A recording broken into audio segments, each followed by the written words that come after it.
Howdy do, Exiles. What a crazy league start reveal that we just had today or yesterday. Really insane stuff. The good news is Melee League is on the table. This is so exciting. However, SRS Minion Instability is still in an insane spot, and this is what I'm here to present to you guys as an off-meta league starter, which I think is going to be so good. It's been a very reliable league starter for me for the last 6 or 7 leagues, and I know that whoever does do it this league, it's going to be very good for them. The fact that it's off-meta this league, like severely off-meta, gear is going to be cheap to craft, and I think you guys will really enjoy this. So I'm not going to waste y'all's time anymore. Let's get into the guide. I have prepared a table of contents. There will be timestamps below in the description and in the scroll bar at the bottom of the video for easy access. Okay, so I'm going to show you guys how this mechanic works for any new players or somebody that just may not know how this works. You have your little dude, right? This is you. You are the player, right? You're ready. Level 4, just got your SRS, but you need to spec into a specific keystone before you can get your SRS to explode. And that's Minion Instability. And it states that minions explode when reduced to low life, dealing 33% of their life as fire damage to surrounding enemies. It's wonderful, it's beautiful, it does a lot of damage, and it's pretty quick. How do we get them to low life without getting hit by anything, only taking self-damage?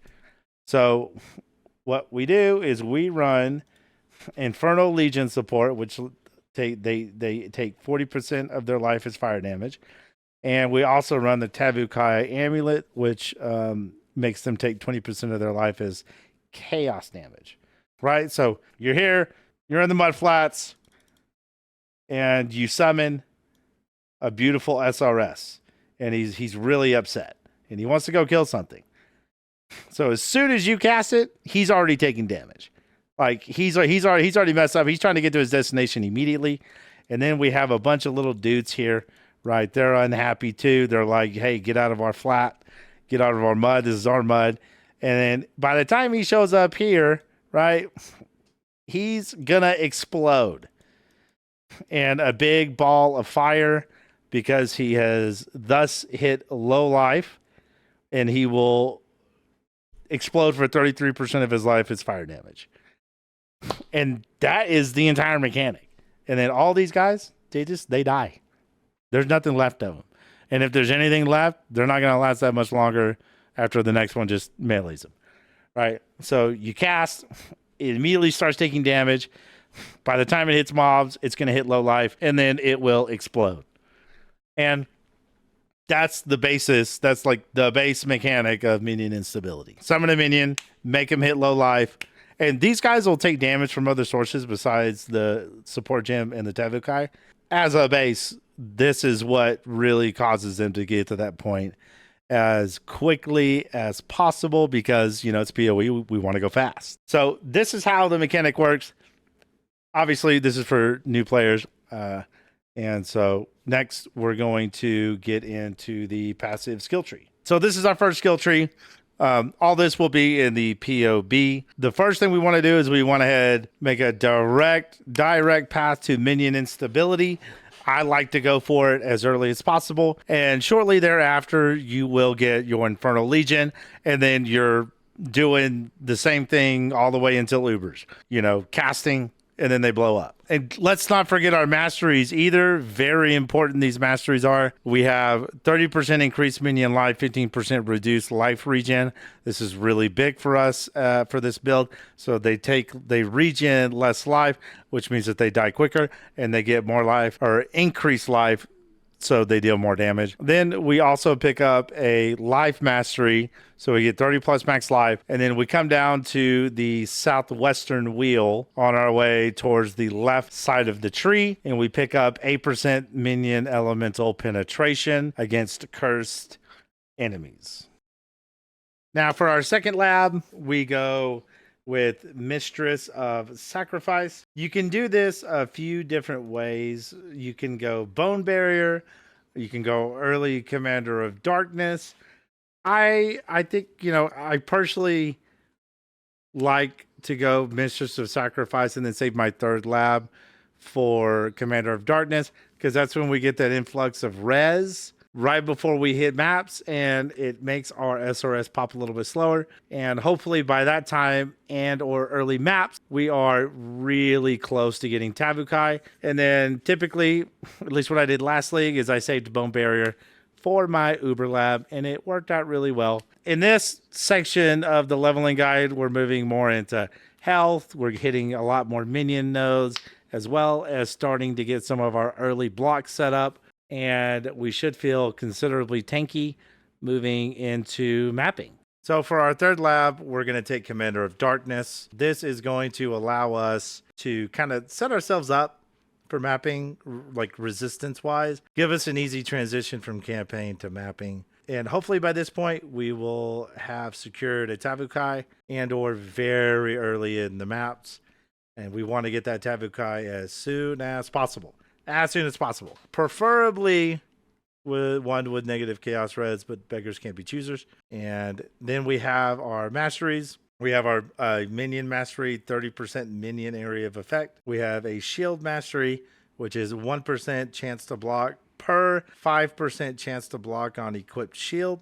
This is really good.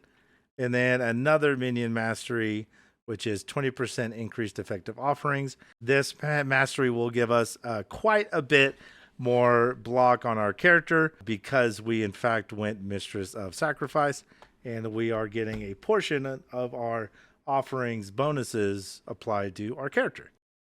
So for our final lab, we do end up taking Bone Barrier for a good bit of physical damage reduction and some really, really nice leech. Though it is better, the leech is better on melee SRS. It's a little less reliable on the Minion Instability, the popcorn version, but it still does wonders for us. In this final tree, we're also adding a cluster jewel, albeit very small, very cheap. It is not going to cost you anything at all. It's probably best to buy because lots of people are going to be doing Delirium this league. So it should more than be readily available. And then we, just kind of fill out the rest of the tree. It should be very self-explanatory. Just follow and pick up, and then eventually you will make the swap into the in-game setup, which there'll be a separate POB for that in the description below. So for our Specters, we are running the new meat sack. It's back from Affliction, and you're going to find it in Ritual Farming. This is going to be mandatory. 100%. There's no question about it. You need to get it as soon as possible. It will help your build significantly. Our next Spectre, Pale Seraphim, you can always go to the 6666 channel, which is the Spectre channel, and you can spam in there and see if somebody's found a Pale Seraphim. This mob gives a nice little damage debuff where the mob takes increased, I think 10% increased damage. And so it's really nice for bossing, and it can be found in the Beyond farm. But you can, like I said, you can always go to the global 6666 channel, and somebody there most likely will have a Pale Seraphim that you can steal. And then the Spectre that we use early game, and if we end up getting 3 Specters, you can have up to 3. We use the Tukahama Vanguard. This is found in the mudflats of Act 6, and it just essentially provides fire exposure. So real simple setup for our Specters. They shouldn't be dying whatsoever, and I think these work extremely well for this build. For our skills, we have some very specific setups, and we have some stuff that can be kind of moved around, as it were. For the wand, we are using a trigger craft, right? So it's very important that we run Desecrate and then Link to Bone Offering, right? Because when we trigger upon casting a spell, we want to trigger the corpses and then afterwards trigger Bone Offering so that we can automate our Mistress of Sacrifice block. And that this essentially allows us to get 75-75 block 100% of the time, 0 downtime. You will never not be without 75-75 block. So it is extraordinarily important that when you get your craft from Betrayal, that it's Desecrate, Link to Bone Offering, and then an unlinked Tempest Shield. Do not put anything other than Tempest Shield in here because it's gonna muck up all the business. So do it this way and you will thank me later. Promise. For our shield, we have flammability, self-cast, shield charge, and flame dash. Our helmet is fully linked, Ray Specter, meat shield, minion life, and stone golem. This will later be replaced with the transfigured version in the end game because regen won't be our issue anymore. It'll be taking a hit that gets through our block setup, and it is very nice. For the body armor, I want to preface in the notes section of the POB, there is a full leveling section.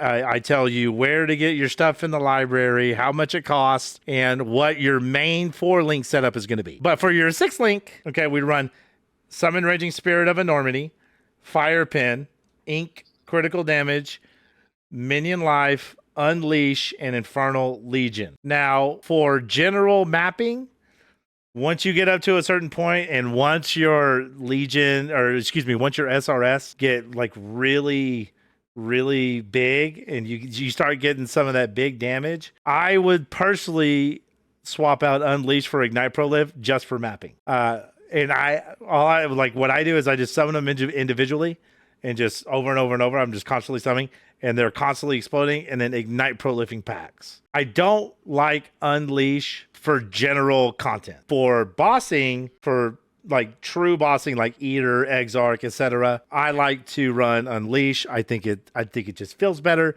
We end up getting more damage out. We're not so much focused on the clear. So it makes sense to drop Ignite Prolift at that point. And then I would say personally for T17 content, it was a little difficult to run Ignite Prolift in T17s in 3.24, but with the nerf, we're going to have to test and see how that works. But for now, that's my explanation on how you should do your 6-link setup. You should really only have to be gem swapping for your bossing and your very, very tough content. For boots, we have Determination, Vitality, keep it at level 7. For now, we'll be able to get it higher in the end game. And then we have Summon Skitterbots linked to Infernal Legion. This just helps us with a little bit more clear during the campaign. Just makes everything feel just a fair bit smoother. And then our gloves is Ray Zombie, Feeding Frenzy, Elemental Army. Feeding Frenzy gives us movement speed and damage to our minions, and Elemental Army gives us just an extra bit of fire exposure that we desperately need. And then Combustion. I would like to preface that Combustion does not work with Ray Zombie unless you have minions have X to X added fire damage. This is so important because Combustion will minus 10% fire res if they ignite. So it's so important that you guys make sure that somewhere on your jewels that you have that mod that gives minions fire damage. So that's the skills. Super basic, very straightforward. Any questions you have will probably be answered in the notes section. But if you have other questions, feel free to comment down below. For our gear, I have pretty much everything listed from the League Start POV listed on this window right here. And as you can see, I mean, we're talking about just extremely basic gear. This can be improved on quite a bit. We're also getting new bases this league, so that's going to help us a great deal with our defenses. And while the armor is a bit low in the POB, that will, in fact, be bolstered by the fact that we have new bases whenever you look at the in-game POB. This, like all of what I run with, this is usually better gear than I have when I'm in yellow maps, right? Like my only thing that I require is an early Roomies, a super early Tabukai, get my flasks on automation ASAP, get my medium cluster jewel locked in, and as you can see, we have the Ghastly Eye jewel with the minions deal 16 to 22 additional fire damage, so we can proc Combustion. And then eventually, when we do Betrayal, We will eventually get a trigger craft for our wand so we can get our block on automation and be as tanky as a clam. I don't really know what I'm trying to say there. But here's the gear. And it's really straightforward. It's super basic. And then you can look at the in-game POB to kind of reference and look and see what your next upgrade is going to be. So we have some miscellaneous information, important tips. Just stuff that I've kind of remembered over the course of league starting this for the past freaking 6 leagues, it feels like. Number 1, don't bother using bone rings until you get your Tabukai. Do yourself a favor. There is a reason that we go Commander of Darkness as our 3rd lab. It does increase the pop time because they take fire damage over time. The more fire res they have, the slower they pop. And you certainly notice it with Commander of Darkness, but as soon as you get the Tabukai, it speeds up like crazy. So do yourself a favor. Don't bother with bone rings until you get your Tabukai, whenever that may be. As I've said multiple times in this video, zombies need a fire damage mod on a jewel in order to ignite so you can get the benefit of combustion. You can increase your damage by replacing Legion, Infernal Legion, with, say, Elemental Focus or Consecrated Effect. Any one of those, there's quite a few support gems. Even Hypothermia is technically could be used as a support gem. So, whenever you do Ubers, that's certainly a viable option. The pop times with just Tabukai are still pretty respectable, to be honest. They're really not that bad. I did Ubers both on a 5 damage link setup with Infernal Legion and a full damage link setup, 6 link. And I kind of prefer the faster pops, I'm going to be honest. I think as a whole, it just makes the build feel better. And I was able to kill Ubers with, 4 damage links and an Infernal Legion and a skill gem. So, results will vary. Ubers are always very much about mechanics and how well you know the fight. Most people would be able to do them given enough practice. But you do you. And if you want a 5 damage link setup, then have at it. I cannot stress to you guys enough. Get your trigger craft ASAP. Slap it on whatever dookie wand you got, because automating your defenses is the single best quality of life this build has to offer. It is quite literally set it and forget it. You are 75-75 for the rest of your playthrough. Period. Stop. Get it as soon as you can. If you have to buy it, fine. If you have to farm Betrayal like I'm going to do, even better, right? But get it. Your first purchase, number 5, your first purchase should either be SRS of Enormity, which is going to be cheap, and Tabukai, which is also going to be super cheap. So you might get lucky with some chaos drops. Me and my brother usually are during the campaign playthrough.